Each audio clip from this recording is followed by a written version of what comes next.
Hey everyone, today I'm talking about resilience. So, this is part 4, technically, of our video series on psychological capital. It is the third component of psychological capital. So, the last two videos we talked about hope and self efficacy, and resilience is the third one. So, as we think about building the hero within, we've got the HER today with resilience. And resilience is defined as a positive psychological capacity to rebound, to bounce back from adversity, uncertainty, conflict, failure, or even positive change, progress, and increased responsibility. So sometimes we have negative circumstances that we need to bounce back from, and often there's positive things that we need to be resilient about and kind of bounce back and adapt to. So, how do you know if you are a resilient person? I found 3 characteristics that typically people who are resilient have. So, one is that resilient people are typically able to adapt to change positively. This could be change that is imposed by yourself, so some kind of change that you're undergoing kind of on purpose, or some kind of change that's imposed upon you, like a different process at work or new management or something that's causing a change. So if you are able to adapt to changes around you pretty quickly and pretty positively, you might be a resilient person. Resilient people are often at ease when outside of their normal comfort zone as well. So a lot of us have, our comforts that we're used to, that we feel maybe we feel ourselves in.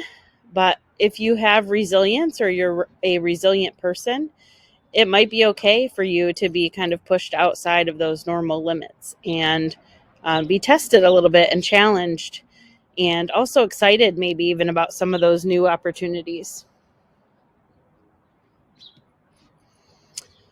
A third characteristic is that you are able to challenge your personal assumptions. So this is a hard one. This one, we have to sit and kind of take a look at ourselves and what are some things that we maybe assume about others, assume about ourselves, and maybe take a step back and kind of challenge some of those assumptions and try to think differently and look for those ways, like we talked about in the definition, ways to bounce back, to adapt, to change as the circumstances around us change, or as we see that we need to change ourselves. So, how would you build resiliency? The American Psychological Association, APA, has some good tips on their website, and I've included the link in the references slide at the end about how to build resiliency. And I thought they actually had 5 really great tips, and I'll talk about all 5 of them, but 4 main ones. The first one is to just build your connections. So one way to become more resilient is to have people around you who also exhibit resilience. Make relationships with other people a priority. Look for a group of like-minded people. Maybe they've experienced a similar challenge or shared trauma or just a similar circumstance. Look for people that have gone through something like that and ask them to tell their stories. How did they bounce back? How did they show resiliency? And then try to mimic that behavior, those actions. The second way to build resiliency is to foster wellness. So I like to think about wellness as physical wellness, mental wellness, and spiritual wellness. So with physical health, it could be things like getting good exercise, practicing self-care routines, reading a book, getting outside, things that are just good for your physical body. Mental health could be undertaking tasks like journaling, seeing a counselor, making sure that you have good boundaries set so you're not taking on tasks that are outside of your strengths area that just stretch you too thin. And then spiritual health can be prayer, mindfulness practices, journaling, again, can come into the spiritual health as well. The third thing you can do to build resiliency is to find purpose. Some of the ways you can find purpose are to look for ways to just use your strengths, maybe outside of work, help other people, look for opportunities to volunteer, take a friend out for coffee and just sit and listen to that friend. Be proactive about changes. So when you know that there's change coming, think about how your strengths and your abilities might be able to assist in moving the change or making the change happen. Move towards your goals. So once you have your purpose established, make sure that you have realistic tasks that will help you accomplish those goals. So we can't write down lofty goals. We talked about this kind of in the Hope video. We need to break goals down. So if you're trying to write a book, you might have a goal to just write 1 page or write so many words a day. If you keep writing down, write the book as your daily goal, it just is going to be too overwhelming and you won't work on it.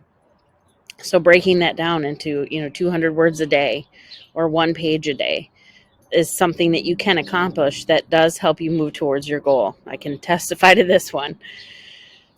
The last one is to embrace healthy thoughts and avoid negative thoughts. So we want to try to find or identify any irrational thoughts that we might have and push those out of our minds. We talk about replacing lies with truths.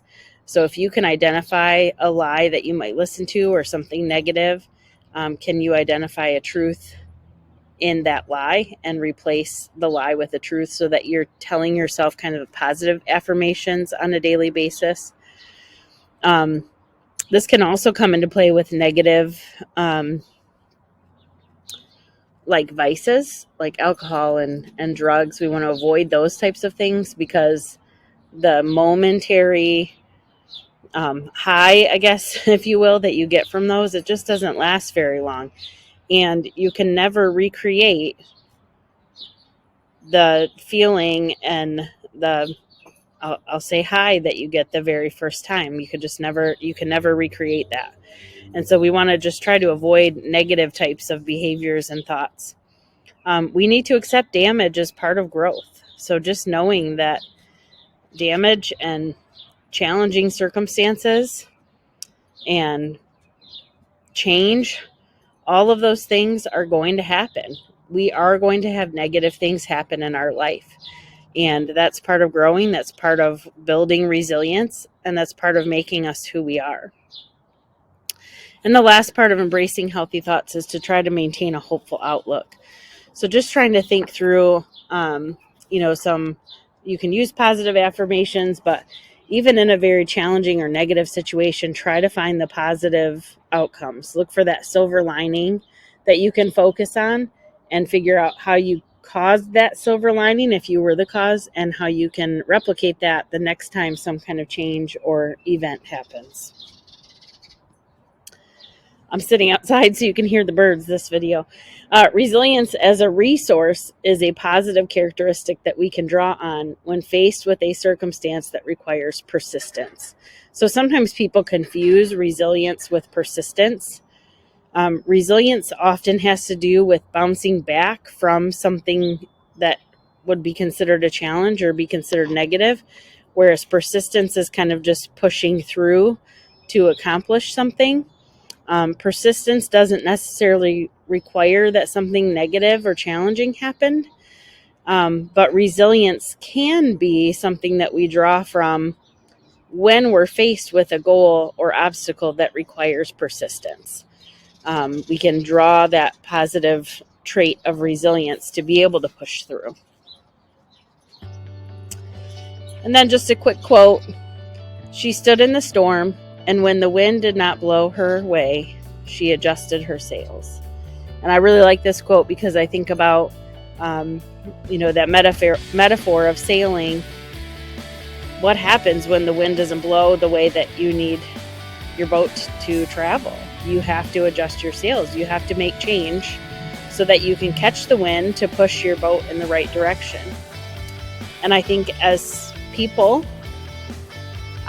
if we're looking for the wind to blow us always in the right direction. That's not going to happen. So we have to think through, how do we adjust our sails? What changes do we make so that we can achieve the things that we're trying to achieve?